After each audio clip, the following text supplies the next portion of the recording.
All right, it is just a minute after the hour, but just because I know we have a lot of fun information to cover and things people will start to fill in a little bit as we do the introductions. Welcome to today's webinar. My name is Jennifer Springer, and I'm an academic trainer with the Center for Teaching and Learning. And today's session is titled How to Create a Limited Liability or LLC Company, presented by NCU's Dr. Rickard Briggs. And thank you so much for being with us today. Just a couple of housekeeping items before I hand the floor over to Dr. Briggs. I'm currently recording our time together, and the video will be posted on the Center for Teaching and Learning's LibGuides webinar page within 24 hours. And we do encourage your questions. If you have any questions throughout the session, you can type them into the Q&A box that is located at the bottom of your Zoom window. And the chat feature will also be open, so you can chat with each other or also with us, the panelists. Don't be shy at all. And with that, I'm going to go ahead and turn it over to Dr. Briggs, and he has a couple of things he wants to cover, and we'll get started. Good morning, Vietnam. I'm sorry, I couldn't help myself. That was my tribute to Robin Williams. Anywho, so a couple of things. The first thing is that this is actually a series of webinars that we've been doing. And this is a little bit different for me than a Zoom meeting. I don't get to see you. So in essence, I'm just talking to a screen, which is very difficult, but fortunately I have multiple personalities, so I'm accustomed to talking to myself. No, you don't. Yes, I do. Anyway, so see, a little levity to start the LLC conversation. It's a good thing. It is. All right, so we're going to talk about creating an LLC today. I've got a schedule, an itinerary for everyone. And as Jen said, if you have questions as we move through this, because I know some individuals, and based on prior webinars, there are specific items that people want to know, and I'm okay. Let's get those, let's address those, nip them in the bud. This way you don't have to wait until the end and it leaves your train of thought. So I'm okay to open discussion, and we'll try to answer as many questions as we can throughout the course now, or throughout the presentation. So there's a couple things. This is, and you know, I do webinars and I also do presentations, and there's a format, and I'm sure everyone has sat through these where you go slide by slide and we'll walk through the process. Okay, well, that's great and it's very professional and it looks good. The gist of it is, what I want to do is start off with sort of kind of a general summary, answer the questions and give you an overview from a 20,000-foot view. That way we can address and, you know, get some of the things right out there, and I'll give you some basic guidance right off the bat. That way you're not having to kind of pick and choose through all of the slides that go through. And then I'll do the same thing at the end. So I'm sort of kind of do it in a sandwich fashion. We'll do a summary at the beginning, we'll do the presentation, then we'll do a summary at the end, and hopefully we'll have some questions to integrate or to inject some additional thoughts and ideas as we move through. Now, let's see. So we'll move through, and today's agenda, and I hope everyone can see this. I know I'm sharing the screen. So I respect your time, and thank you all very much for coming. I greatly appreciate that. And the feedback that I've gotten thus far on the prior webinars, as well as some subsequent ones to perhaps follow this one, is just tremendous. So I appreciate that. And a lot of this information is directly correlated to the questions that I get through the incubator at NCU from individuals who have businesses or are trying to create their own businesses. So for this presentation, the way we're going to run through this is we have the introduction. Yeah, that's what I'm doing right now. And then I'm going to try to limit the time to 40 minutes with 20 minutes worth of questions, whether or not those 20 minutes come throughout the presentation or whether or not they come at the very end. I'm flexible that way. The gist of the entire presentation is the structure and the creation of a limited liability company. And we'll talk about what a limited liability company is holistically, then we'll talk about its creation. And then, of course, at the end, we'll have Q&A. So, as I always do in all of my webinars, I'm not a lawyer, but I play one on TV. No, I'm just kidding. I do have to put a disclaimer in that this conversation is, but in no way considered legal advice. I'm not telling you what to do. And as business owners and as entrepreneurs, we are faced on a regular basis with challenging moral and ethical questions. So I will just say right up front, do not break the law and make the moral and ethical choice in everything that you do. That being said, I don't always follow that. You can't, or at least I can't. All right. So who am I? I'm I am an associate professor at North Central University. I also am a serial entrepreneur. I have created, just for intensive purposes, 12 domestic, international, and global companies. And I currently have approximately 14 LLCs. And as I'll explain in a few minutes, an LLC is not specifically designed or does not specifically have to be for a business entity.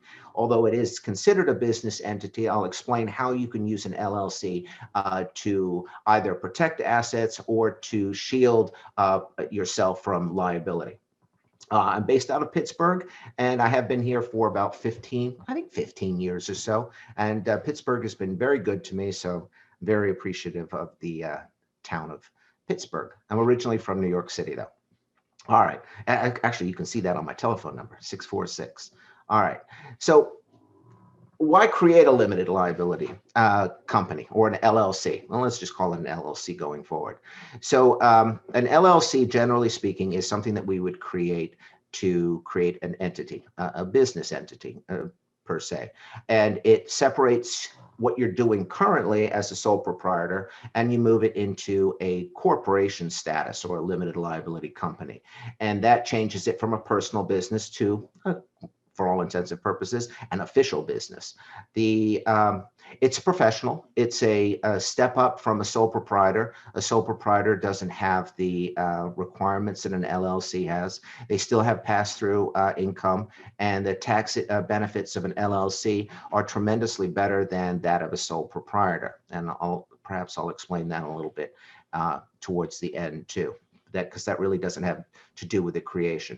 And as I said, not all LLCs are for business, but let me give you a couple examples, and then that'll put some context behind how you would use an LLC. So just for example, an LLC can be used to open up a house.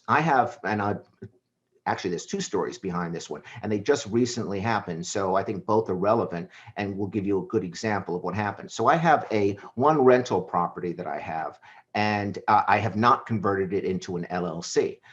What happened was I went to refinance my existing home, and because it was still listed as a personal residence, I had to supply tax returns, lease agreements, and an inordinate amount of information to substantiate why I am have multiple properties, versus the other 5 or 6 properties that I have that each one is its own LLC. So why do I do that? Well, because not from a protection perspective, but from a liability perspective. If I have a property and let's say it burnt to the ground and there was a family in there, God forbid, and there was an accident or a fatality in that, well, the company's liable for the loss there.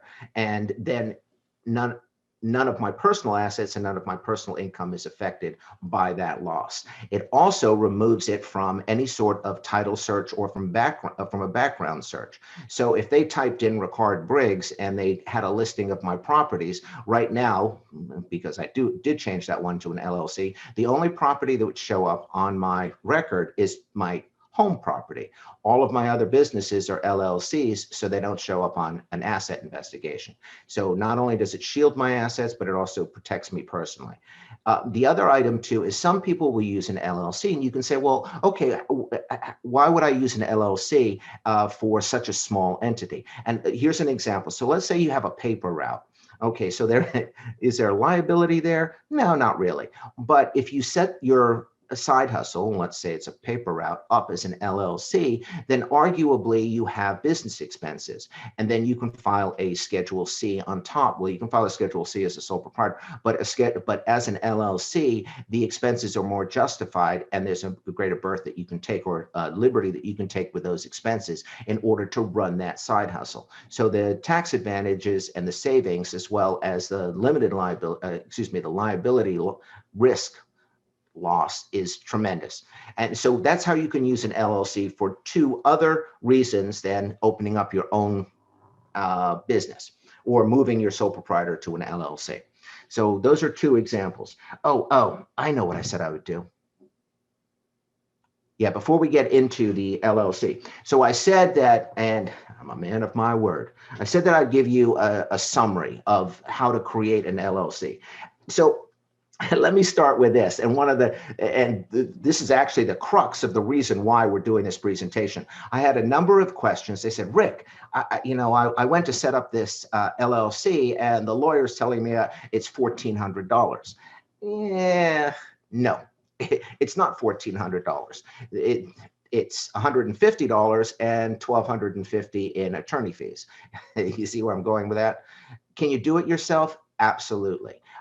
Can you mitigate any liability? Sure. The one thing that you need to take into consideration with anything that you file with the state as far as setting up an LLC can be amended. So you can change your articles of incorporation. You can change your share allocation. You can change the name. You can deregister or declassify the LLC and close it. So if you do make a mistake, it can be corrected. But let's put it this way, if you have to correct it at some point in time, that's a good thing, because that means you're growing and something's come up that you have to make that change. That's a good thing. So what are the elements or the key items that you need to create an LLC?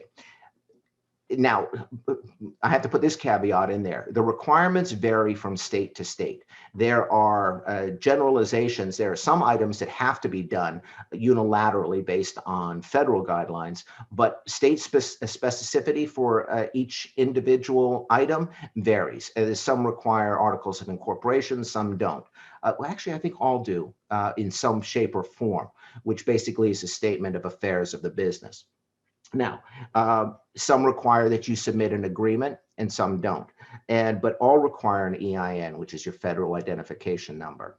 So the basic, or the majority of states, will require an article of incorporation, an EIN, and an agreement. And also this state registration and tax certification, not to send to the state, but those are elements that you have to do in opening up your LLC. So again, going back to the lawyers, a lot of companies, and if you type in open up an LLC on Google, you'll find 100 different services that will offer you the ability to open up your LLC for you. Will they do a good job? Sure, they will. Do you want to pay the extra $450 to $1,200 to have someone do it for you? The simplicity of doing it is done pretty much online these days. For example, in Pennsylvania and most states that I work with, you can go onto the Secretary of State, find doing business, and open up and submit all of your paperwork online.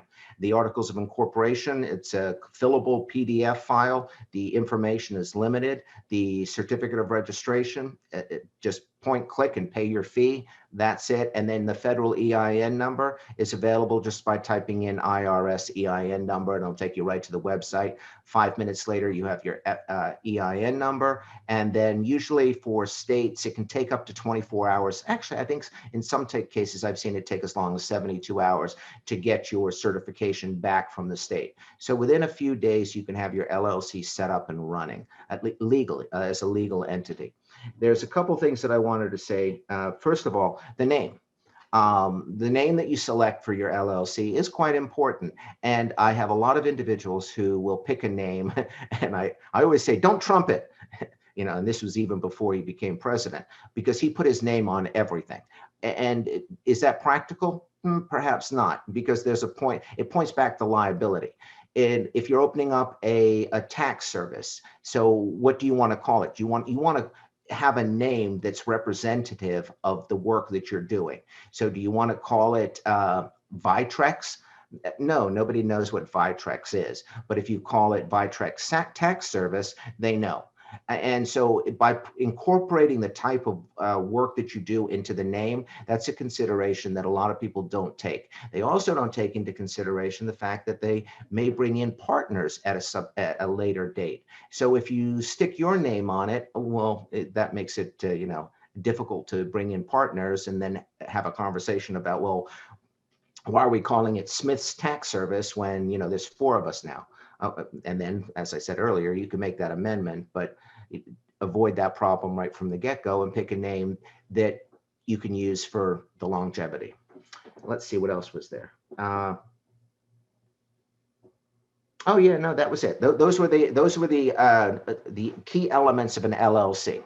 So just to reiterate, can you do it yourself? Yes. What will you basically need? You'll need your articles of incorporation, your EIN, and certificate of registration. That's it. All of which can be done online. There's going to be a substantial cost if you use an attorney, and the end result will be the same. Can you, wait a second, let me put a caveat on there too. So in each state, there is an economic business development. Actually, some towns, not most communities, a good number of communities have an economic development group. Those individuals will help you do your paperwork if you have questions. If it's too complex, and it's not, but if you feel that you want to have some professional advice, then you can go and sit with these companies or economic development centers, or in Pittsburgh, we have a group called SCORE, and then the Small Business Administration has offices throughout the entire country that will provide free service to help you fill out the paperwork if you have questions. And then the cost is generally around $150 to do it yourself. And as I said, it can be done in, quite frankly, a half an hour. Okay. All right. Dr. So Briggs, we do actually have a question, Dr. Briggs. Oh, thank heavens. I need a break. We do have a question. Nelson Matos asked, what if you have an LLC? Do you need to renew it? If so, what if it was not renewed? Can you renew it, or do you need to start it all over again?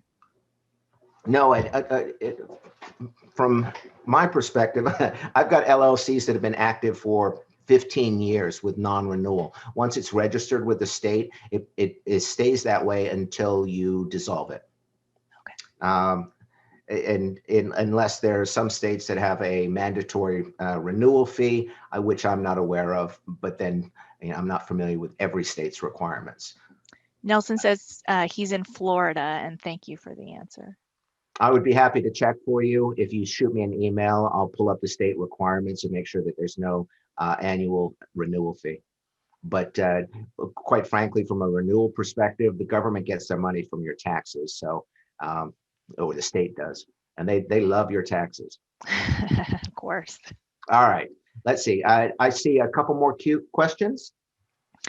Actually, no, it was just follow up from Nelson. So it looks like you're nothing else in the chat at the moment. Oh, damn. All right. But now's your chance if anyone wants to raise their hand on what he's already covered. Forever hold your peace. No, no. All right. Let's see. So what is a limited liability? So now we move on to the presentation. These are the step-by-step items that we'll have. I got to check the time too. All right. Let's see. So limited liability. It's a hybrid. It's in between a sole proprietor and a corporation. The benefits, you have the reason it's a hybrid is you get the benefits of some aspects of having a sole proprietor, and you get some of the benefits of being a corporation. It's probably the most common entity in the business spectrum in the United States. There are more LLC companies than there are sole proprietors, than there are corporations, partnerships, and such. Now, on a sidebar, here's the other thing too, and I wanted to talk about this really quickly with an LLC.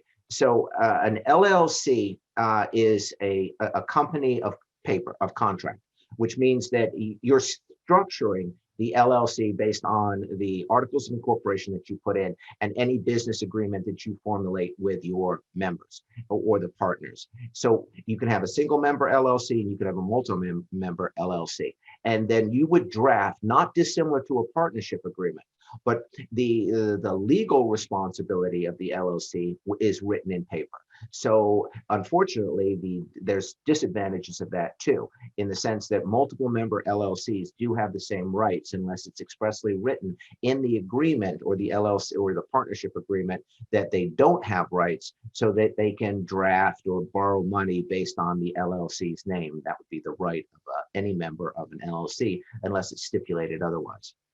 All right, wanted to get that out there too. Let's see. So the hybrid advantage offers you some advantages of the sole proprietor, which is pass-through revenue, and some advantages of the corporation, which is asset and risk protection and limited liability. It gives you, let's see. Oh yeah, I covered those items. Hey, all right. You can have one or more members. They're called members or owners, and you can have one what's called a manager member. So that means that's the person who's running it, and arguably that person would have more rights and responsibility than, let's say, a silent partner. If you borrowed $50,000 from your father or your mother, then they could be a member of the LLC, but you could be the managing member. But you would want to stipulate the responsibilities of that managing member and the responsibilities of that member, just to make things clear and to avoid future confrontation when one person doesn't do work and the other person does. We've all been a part of group projects, right?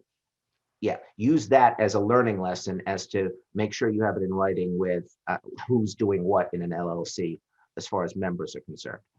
Let's see. The pros, let's see, general limited to the extent of an owner's investment. Okay, so and let me clarify this one point that's quite important.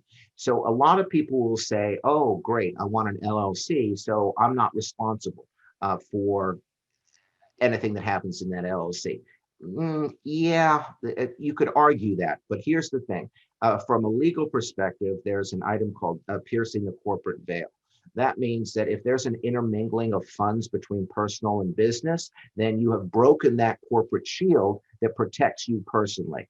And quite frankly, as an entrepreneur, yeah, it happens all the time. You use your personal business card for a gas purchase, you use your business card for a personal expense, and a simple act like that has broken that corporate veil. I know that's kind of minute, but let's just use that as an example, because we do it, quite frankly, on a regular basis. Maybe you have to take money out of payroll to pay a home expense one month, or vice versa. Maybe your payroll's short one month and you have to take out a home equity loan and you dump that cash back in there, but you don't do it properly. You've broken that corporate veil again.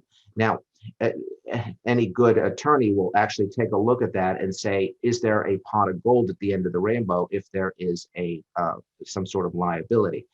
So how do you protect yourself from that? Insurance, quite frankly. Not only do you increase your insurance based on the volume or the growth of your business, but then you also have an umbrella policy. And what will happen is that if you've maxed out your basic coverage of your errors and admissions or from your general liability insurance, an umbrella policy will pick up the difference. And that's usually enough to pacify anyone who would come after you before they would go after your personal assets.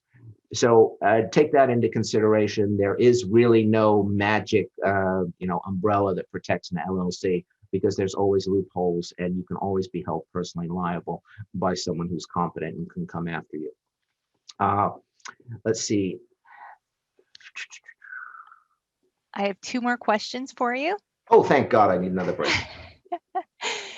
Can you have more than one company grouped under one LLC, or does it have to be separated?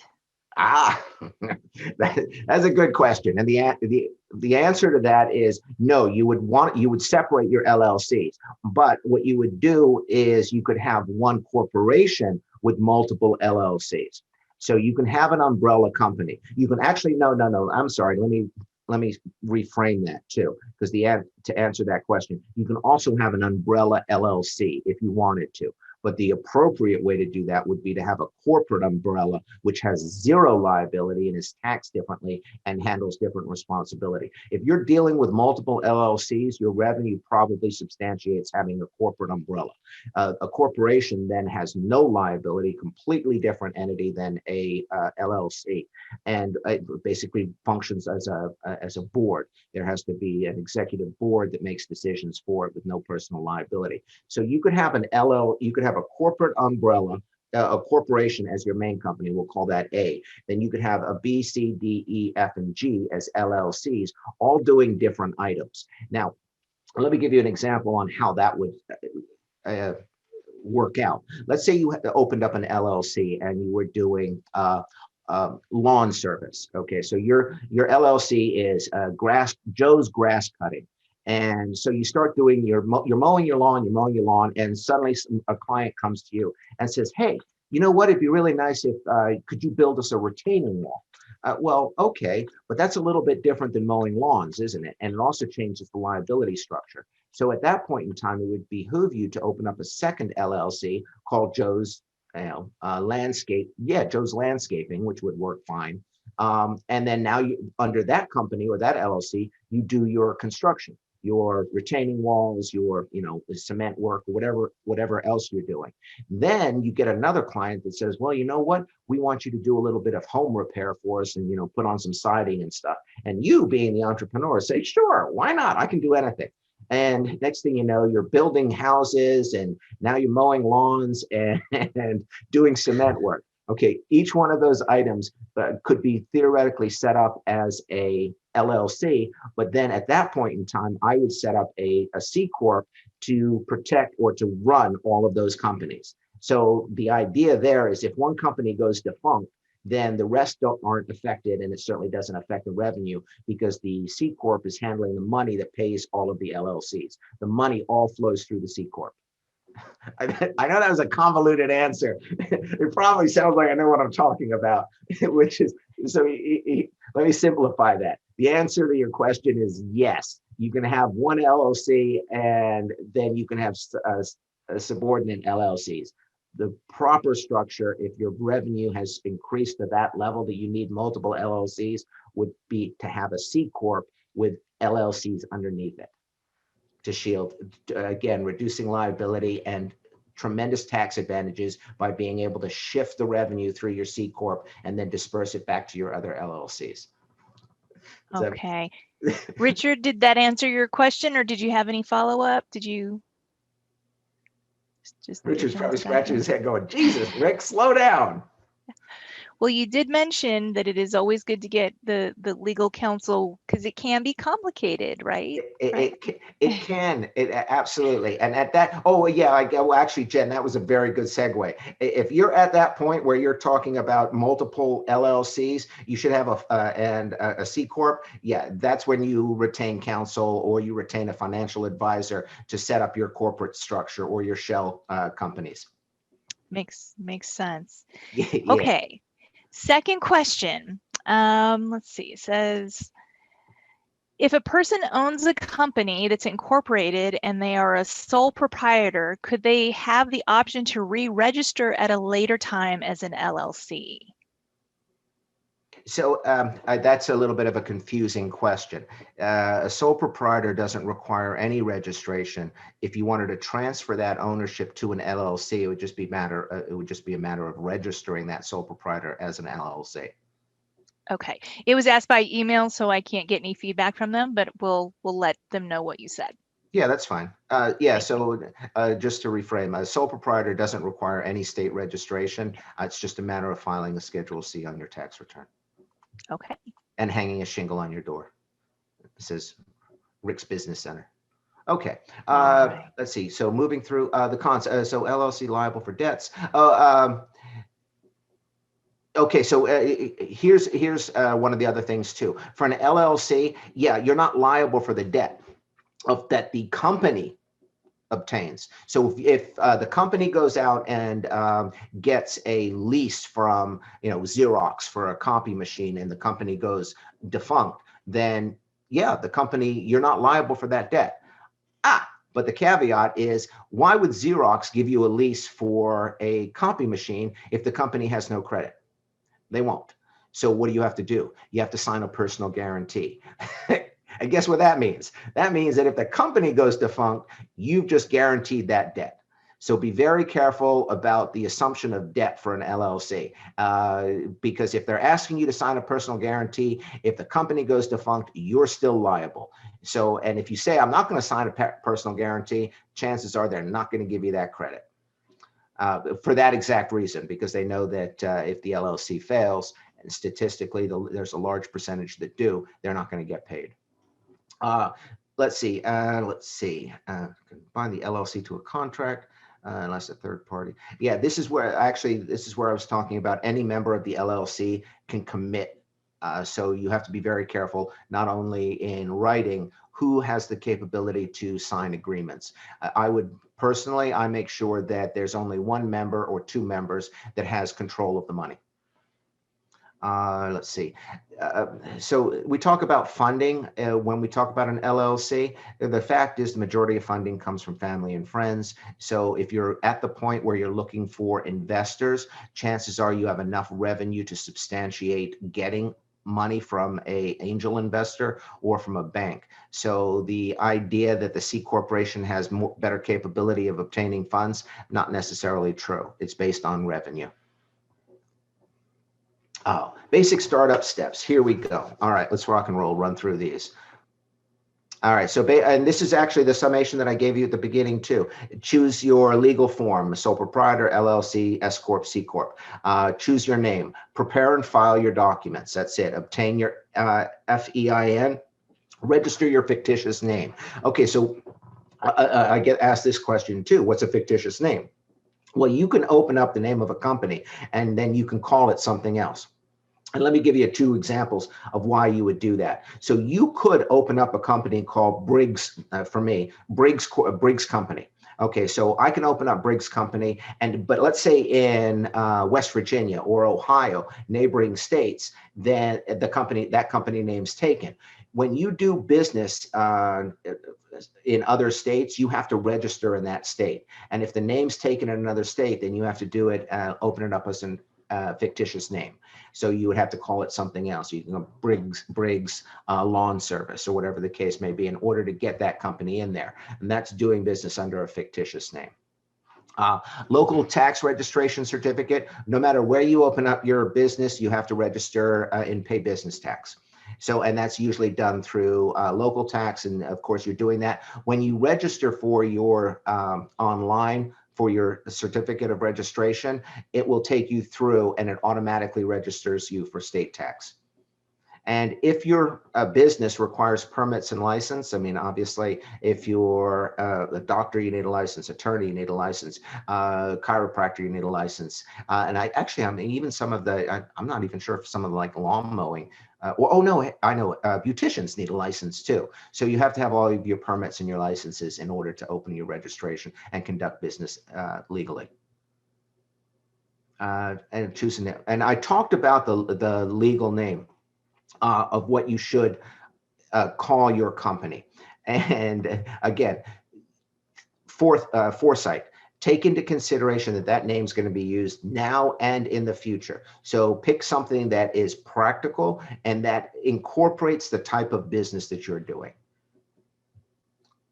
Oh, and the other thing too is most Secretary of States do have a business entity search. So, and sort of like getting a web domain name, you just go online and just type in as many names as you can, and it'll check to see whether or not it's available.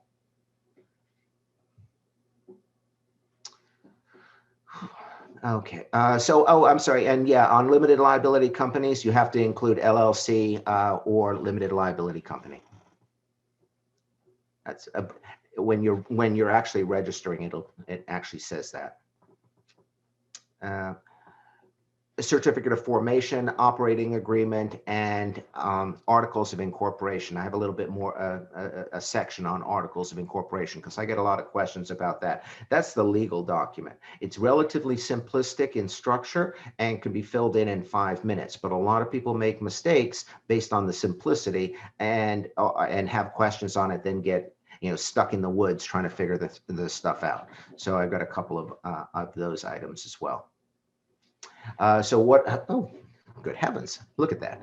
I have it right here. The Articles of Incorporation, and there's a little picture on the right-hand side here of a sample PDF or online form that you would fill out.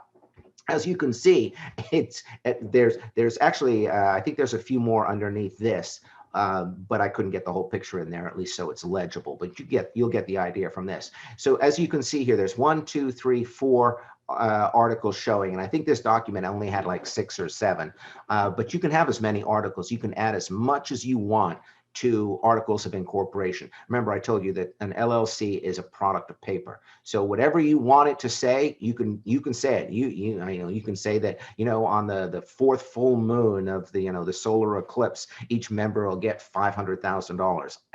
I'm just making that up, but you can say whatever you want. It requires basic information, and the basic information is the name of your corporation, the place of your business, the registered agent, who's going to be served, where can people send documents to, a statement of the corporation's purpose. What are you doing? Are you collecting taxes? Are you selling software? Are you creating websites? And the company's duration. Perpetual is the most common terminology. That means forever, because you can designate it's only going to be in existence for a year. Yeah, don't do that. Perpetual is the most common terminology utilized, and then you can make any amendment to close it or adjust it at a subsequent date. Oh yeah, this is the common question that I get is there's a section in the Articles of Incorporation that say, how many shares are you going to issue? Shares. All right, what are shares? Well, I heard a simple analogy many years ago. Think of a pirate ship.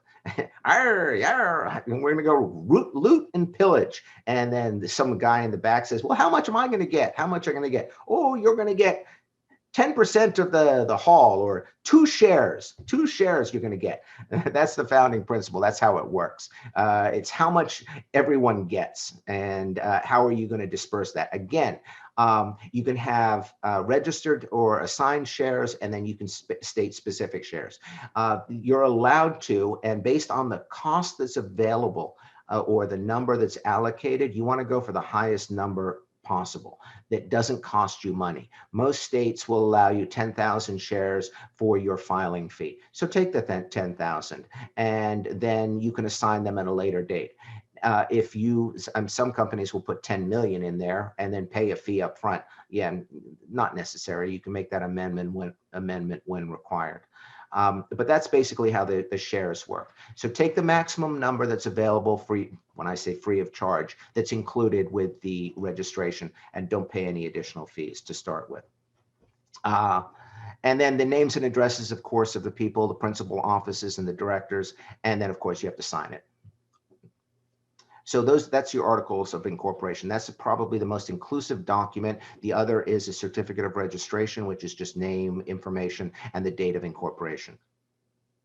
And then your EIN number, as I explained earlier, is just the FEIN number, which is your tax ID number. And that's important. Why do you need an EIN number? And why do you need the certificate? Because once you get those back, then you can take those 2 items to the bank and open up a business bank account.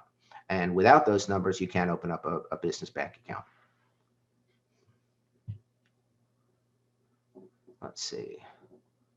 I explained the fictitious names, and again, with a fictitious name, if you pick something that's relatively simplistic and reflective of the type of business that you're doing, there's a good chance that it'll be available in other states. Oh, and on that note too, you can do what's called a name reservation. So let's say you wanted to call it, oh, I don't know, Briggs Tax Service. And I type in Briggs Tax Service under the Secretary of State's domestic or entity name search, and it comes up that someone else is utilizing it. You can actually pay money. I think it's like $30 for PA, and I know in other states it's as little as 10 and as much as 100 to reserve the name. What does that mean? That means that when that business goes defunct or they close it, then you'll get a notice from the Secretary of State saying that it's open and would you like to take that name? It's always a good idea. And even if you're thinking about doing something in the future, and let's say your name, I don't know, is Wesson, and you want to call it Wesson's Enterprise, and it's taken right now, is it worth $10 to reserve it for future use? Sure, why not? At least that's how I got 2 business names that way.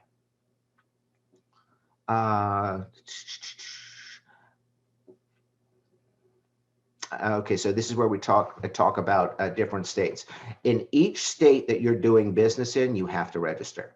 And that's where it gets a little bit more complex in the sense that not only do you, all right, so again, ethical and moral challenges here. If you open up in another state, then you're obligated to report business sales and tax in that state.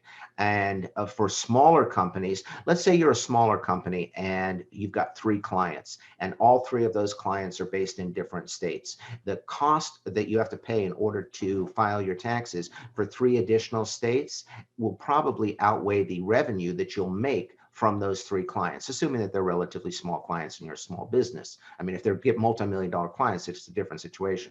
But let's say you're just doing consulting work and they're paying you $300 each. You have to gauge your cost to loss ratio. It is, if you open up it's $150 to register in a new state, your tax liability on that, although is relatively small, but then there's the cost of filing the additional paperwork unless you're doing it yourself. So these are conditions that you have to take you have to take into consideration when you open up business in another state. And I made the mistake at one point in time in registering in every state in the country. And then at the end of the year, I went back in and my tax bill went from $3,000 to $9,000 in filing fees. So yeah, in hindsight, would I have done it that way? No. I had states that I wasn't even doing business in that I was registered and paying tax. Dr. Britt, yeah. What about internet businesses with customers around the U.S.? Oh, that's registered just in the state that they're doing business. Okay. Yeah, and there's, I mean, it depends on. Okay, it so depends. yeah, there's caveats there. There's still legislation that allows you to operate an internet business and not pay tax on a national basis. Of course, the larger you get, the more apt they are to charge you for. You're obligated to collect the sales tax in the state that you're selling your products to. So if I sell product, if someone contacts me on the internet and I sell product to someone in Ohio, then arguably I'm supposed to collect Ohio tax and report it back to them. Again, this goes back to how much do the right thing. Mm-hmm. What about services business to business, B2B? No, B2B, I would argue there's no tax liability doing it through the internet. Okay, thank you. Oh, good heavens. How did I do? Oh my God, I'm like I'm right on schedule. Awesome. Excellent. Yeah, it's pretty cool. All right. Yeah. What? Okay. So let's talk. What do you guys got?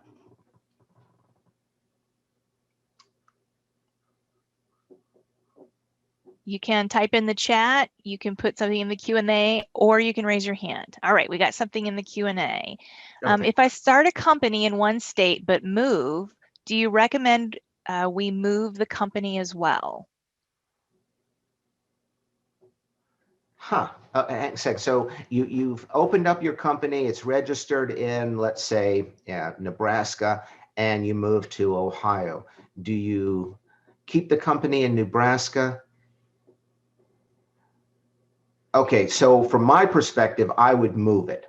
I would open it up. I would open up another LLC in Ohio, and then slowly transfer the business. And what I mean by that is all of your financials and your taxes are based out of Nebraska. And there, by doing it slowly, by opening up a new entity and keeping the other one open until everything's transferred over, then that would probably be the best course of action. So the answer to the question is, yeah, you'd want to open up a new one and transfer over everything. But don't close it down until everything's settled and that all the tax liability and all your state obligations are made. And just a point of order here, the one thing that I want to make clear is that you can open up an LLC in 15 minutes. Closing it down is a different matter. Closing it down requires that you get a release from the state tax department. It also requires a release from the labor and industry as far as workers' comp and payroll. And it also requires the satisfaction of any judgments or outstanding liabilities that you have, which can take time. Interesting. All right. The next one is, I just learned that LLCs have to file taxes earlier than citizens. Do LLCs also file quarterly? And how can small businesses keep track of these requirements, especially before revenues really start coming in? Okay, so I think there may be a little bit of confusion. I have not heard of any requirement that mandates any pre-filing for LLCs. The only requirement would be quarterly tax payments based on a larger volume of income. An LLC, the federally mandated tax deadline is consistent for businesses as well as individuals. Okay. Now, I think maybe the idea here is that an LLC would have to have their tax paperwork done ahead of a personal tax return in order to allow additional time for modification and adjustments based on feedback and the development of the Schedule C and audit of the business expenses. But that's the only reason I could see that you would want to do it before the filing date's the same. Okay. All right. Any other questions? There's nothing in the chat at the moment.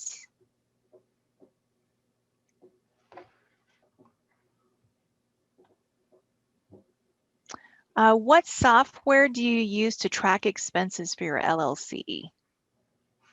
QuickBooks is probably the most consistent software that's utilized in order to maintain accurate records for a small business. Now, I'll be honest with you, when I first started, I had an Excel spreadsheet and I had my monthly expenses and I just replicated the expense sheet every month. And that's how I did it. That's what I could afford. And actually, at that point in time, I don't think QuickBooks was as prevalent as they are today. Now, a lot of the, just to give you an idea on how that system works, QuickBooks, quite frankly, not only handles the disbursement for your payments, but it can also keep track of your expenses, your obligations, and your payroll. So it's kind of an all-in-one tool, and it's worth its weight in gold. Now, but there is a learning curve. And how do I, the easiest way to say that is that it's an investment that you should make. You should teach yourself to use the accounting software. And there's a couple other programs out there. QuickBooks is probably the easiest one to familiarize yourself with. It's also the one that's unilaterally accepted by almost any tax professional, which means that you can just basically take a USB drive at the end of the year, plug it into your computer. It'll copy over all of your documents. You give that to the accountant, to your tax professional, and it's all done. There's no receipts, there's no bills, there's no transfer of paperwork. It's that simple.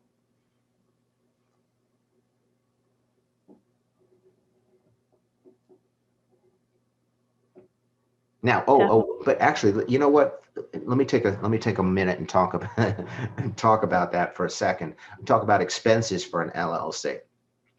So a lot of individuals don't maximize the availability of the expenses that they had. And why would you, and here's an interesting scenario for you.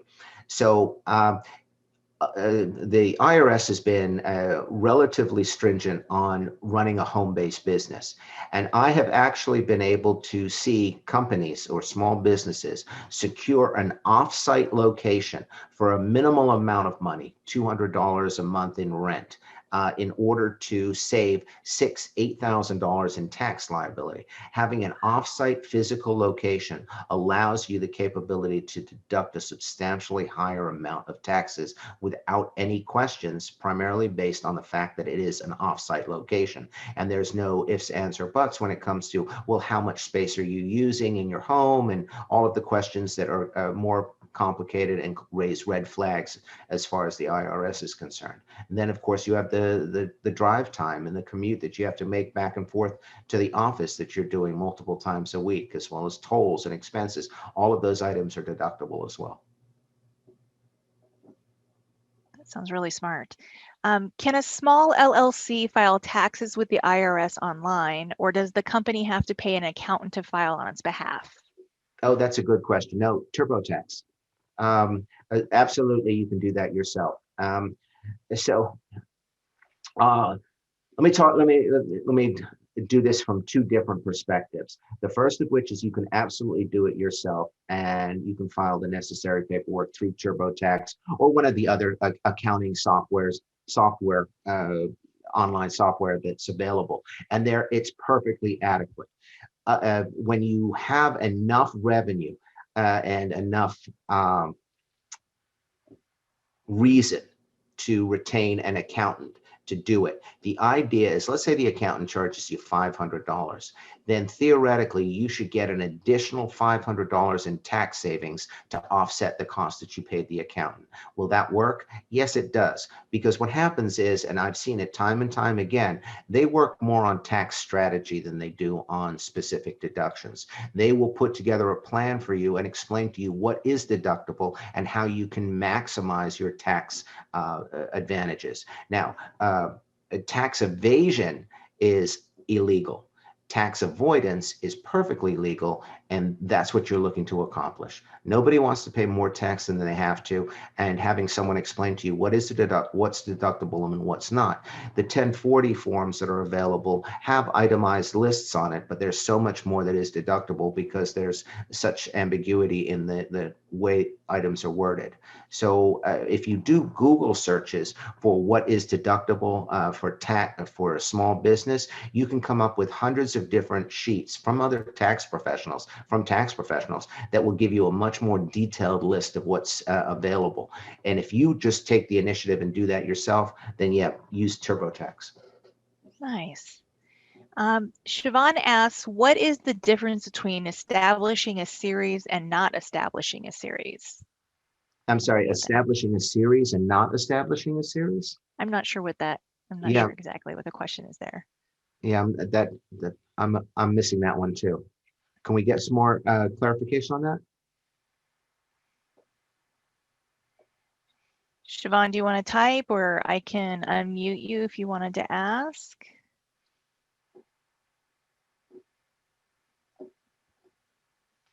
Okay, just a second.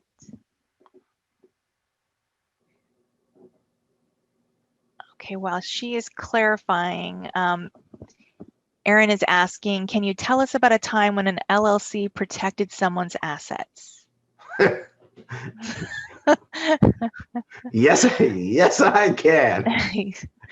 All right. So, in what context? So let me bring up the one word that we all hate: divorce.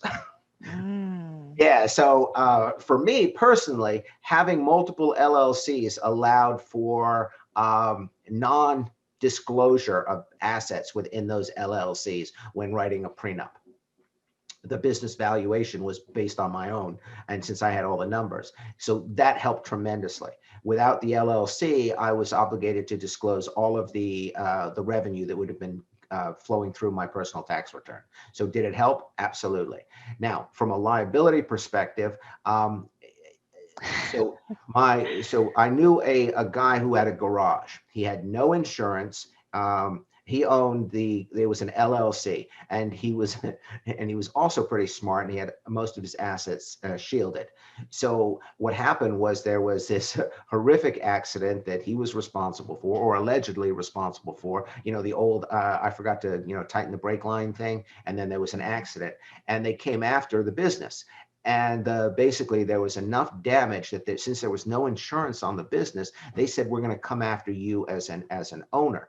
And since he didn't have any assets and the business didn't have any assets, it just went away. Because quite frankly, yeah, because here's the thing. What'll happen is a lot of I'm sure everyone sees all of those attorney signs, personal injury, and they work on commission. But if there's no pot of gold at the end of the rainbow, they're not going to take the case. Nobody will. And an individual is not going to pay hundreds of thousands of dollars in legal fees to get a judgment that's worthless. That makes a lot of sense. Yeah, so the less you have, the better off you are. Kind of the opposite way of thinking we usually do. It is, and that's that's where you get into avoidance and shielding, which is perfectly legal. If you keep all your eggs in one basket and something crashes on that basket, they're all broken. Move the eggs around. Right. Okay. Siobhan did follow up, and she says, I have the option to form a standard limited liability company, which does not have the ability to establish a series, or to form a limited liability company with the ability to establish a series from Illinois. Did that help?